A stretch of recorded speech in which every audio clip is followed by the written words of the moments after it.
If you have ever wondered why some eBay stores seem to grow consistently while others feel stuck no matter how many products they list, it usually comes down to one thing: niche research. So in this video, I'm going to show you how to stop guessing and start using data to your advantage. We're going to break down why niche research matters, like what actually makes a niche worth going after, and also how to find profitable niches step by step using Zik Analytics. Now, whether you're just getting started with eBay dropshipping or you already have sales coming in and want to scale, this video will help you understand how to spot opportunities, double down what's working, what's not working, and build momentum instead of starting from scratch every single time.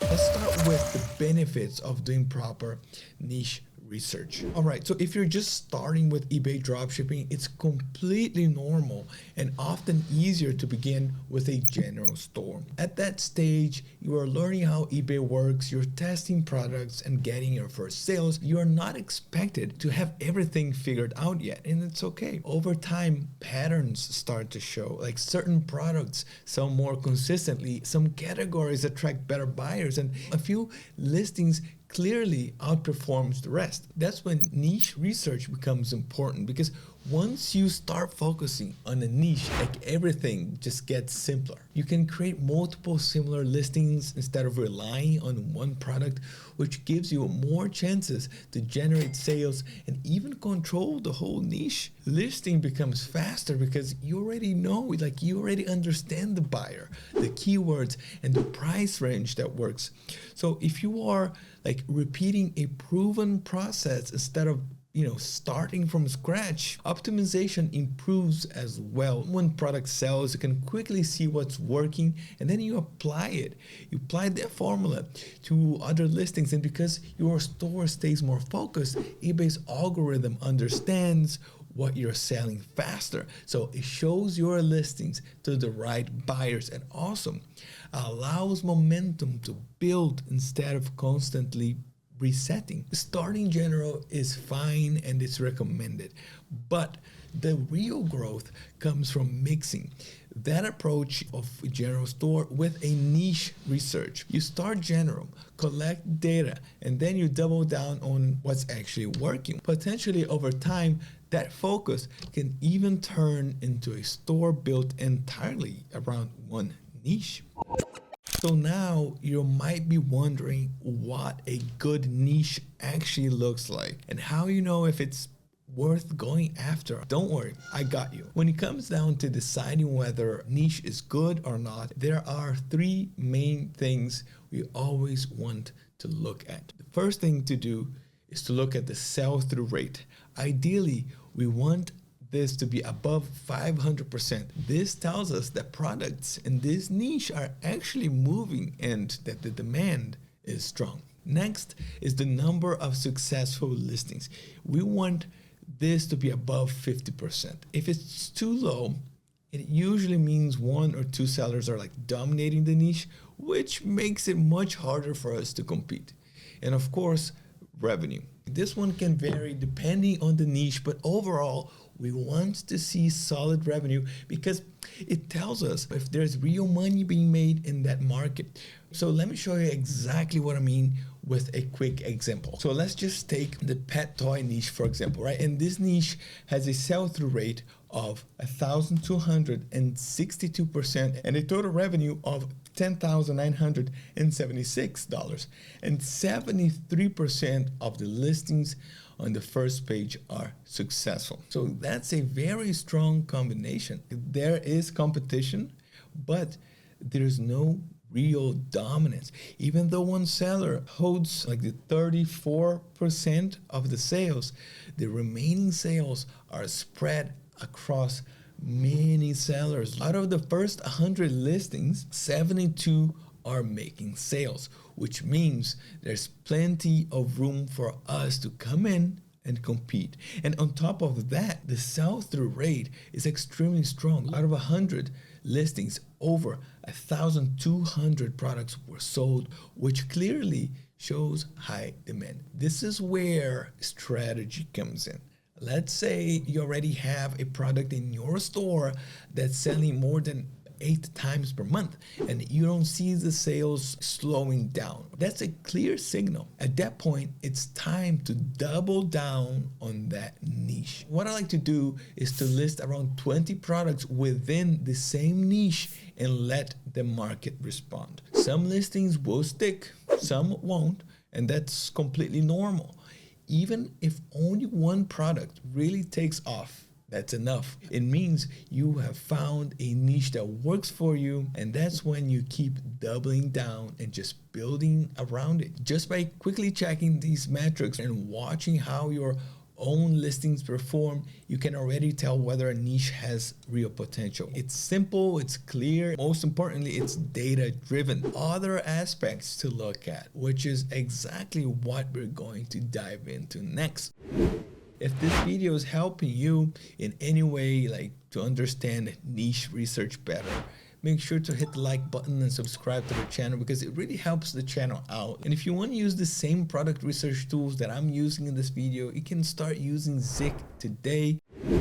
So now that we already know why niche research should be part of your weekly routine, and we also know what actually defines a great niche, the only thing left to do is how to actually find these niches. There are plenty of ways to do this, okay? But I'm going to show you what I believe that are the best 2 methods out there, methods that work consistently and never go out of style. Let's start with the most easiest and laziest way of finding the best niches. And for that, of course, I'm just going to jump here into Zik Analytics, and then I'm going to go directly to the market insights, just like this. Now, a quick note, before we move any further, we just want to make sure that our search is set up correctly so the data that we get is as accurate as possible. So the first thing that I'm going to do here, I'm going to head over to the quick settings on the left side menu, and I'm just going to adjust based on what I'm looking for. So in this case right here, I'm going to set up the shipping location to United States and choose Amazon.com as my supplier. Now this way, like, the search isn't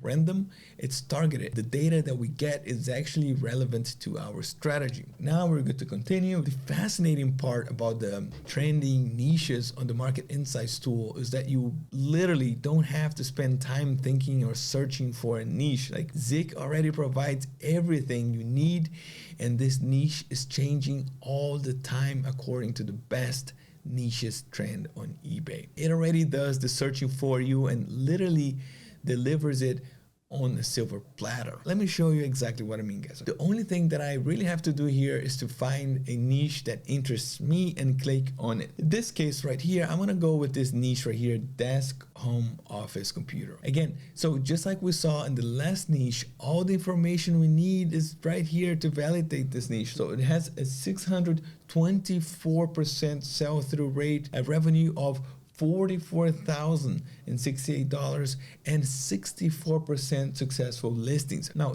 definitely another great niche to explore. So now that we got a niche to explore and it's validated, we have to check a couple of other pointers. We have to take a look at the simple details like price, shape, color, number of sales, and so on. So basically, we have to check which sales trends are at the top, let's say like 10 items. It's like understanding the DNA code of a niche by learning exactly which types of products sell most in the niche. First off, we have to check the prices.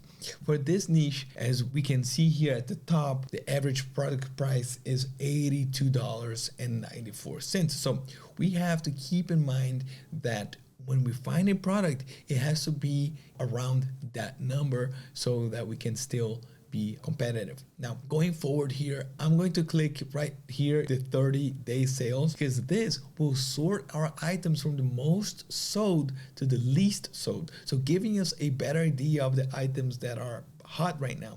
And since this niche is a bit general, it includes multiple types of office products and so on. So we can see right here that we have a couple of chairs, but most of the products here are office tables. So another point that stands out here is that most of the tables have some type of compartment to keep files and to keep everything tight. I also see here that the most sold items range from 39 inches to 47 inches, and there are some like colors of tables, but they're mostly black. With all this information gathered here, we want to now pick a product from this list and find a similar or even exact item on our supplier Amazon. So in this case, I'm gonna go with this table right here. It has sold 24 times in the last 30 days, 77 times lifetime, and is priced at $60.70.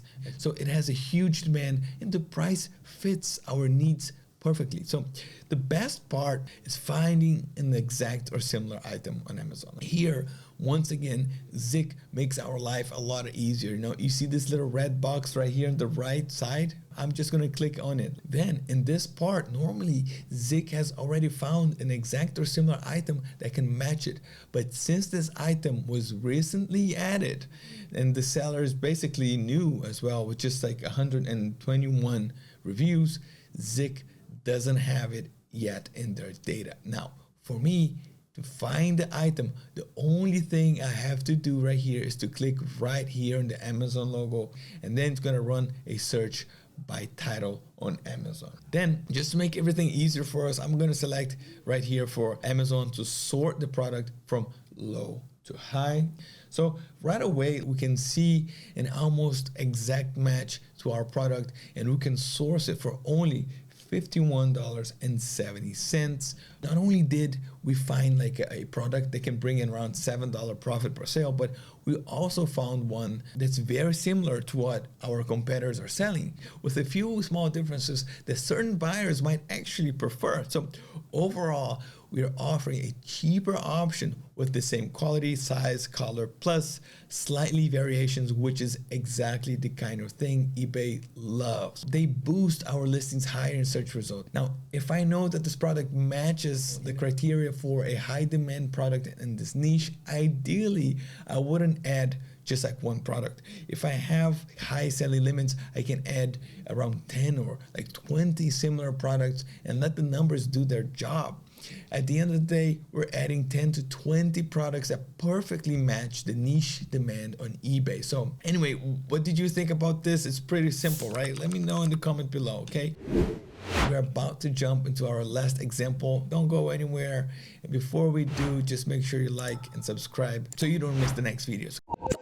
That last part was solid and we've covered a lot, so hopefully it helped you understand the overall process.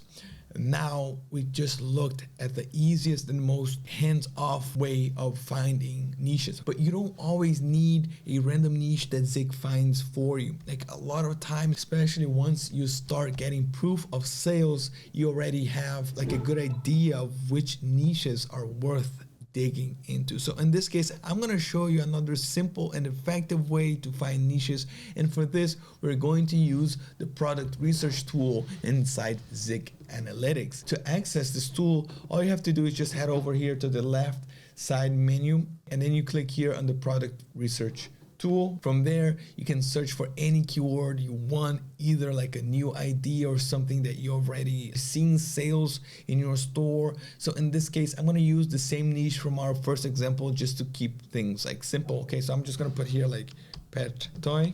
And then once I hit search for it, Zik provides all the data related to that niche along with all the products associated with it. So from here, the process is exactly the same as before. We check all the key metrics, we choose a product, and then we look for a similar or exact match within the price range that we need.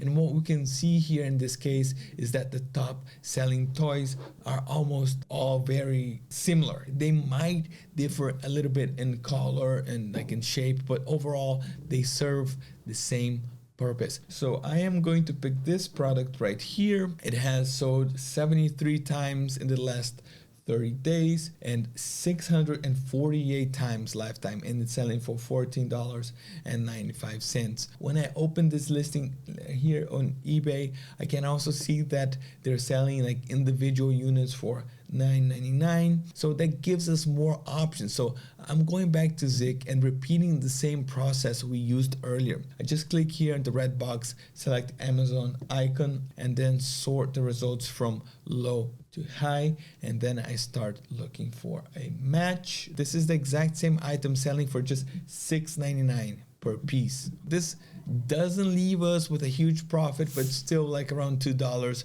which is perfectly fine since this works really well as a traffic product. If we understand that this type of product is trending, I can add more color variation. I can offer this high demand product in multiple colors. It's pretty simple once you understand it. So this is going to wrap up for today. By now, you should have a clear understanding that finding winning niches on eBay isn't about luck or guessing. It's about following the data. It's understanding buyer behavior and doubling down on what the market is already telling you works. So we went over why niche research matters, what actually defines a strong niche, and how to find trending and proven niches using Zik Analytics. So whether you're starting with a general store or already seeing sales come in, like the process stays the same. Test, analyze, and focus on what's performing. Remember, you don't need everything to work. Like even if it's just one product or one niche, if that sticks, that's enough to build a momentum and boost your store revenue. From there, you just keep improving, keep listing, and keep scaling. If you take one thing from this video, let it be this: stop guessing and start trusting the data. That's how you build a dropshipping store that grows consistently over time. Also, don't forget to like and subscribe. Thank you so much for watching. Keep moving forward, and I'll see you next time.